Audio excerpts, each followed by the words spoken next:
vjerovati, jer to nije snimano. Odnosno, Jandroković imao mobitel unutra. To ste trebali vidjeti, to je bilo za krepat. Dakle, ja pitam Lozančića, i to nakon 3 sata.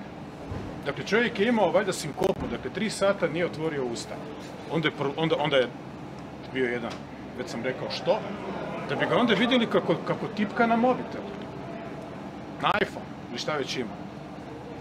Dakle, i to na drugom sastanku, koji je bio džentlmenski. Vijeće za nacionalnu sigurnost. Dakle, već smo, satima tamo sjedili, gledam, ne mogu vjerovati. Mislim, da se skinuo u Tarzanice, bio bi manje iznenađen, nego da vidim čovjeka, dakle, koji mu je to sastanak Vijeća za nacionalnu sigurnost i obranu. Enti. On to ne zna. To zna i ministar pravosuđa, svi znaju, ali naš Gogić to ne zna. Ja kažem, ovo govorim jer moram govoriti. Bilo 10, bilo 12 svjedoka.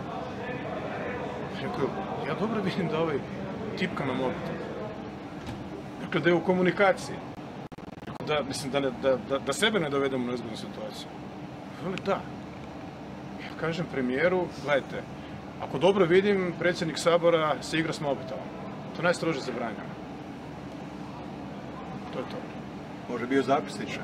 Ako ćemo govoriti, ne, zapisničarka je bila jedna gospođa, neće jedina žena u tom muškom društvu i baš zapisničarka. To isto nije izgledalo bog zna kako, ali to je kadrovska politika.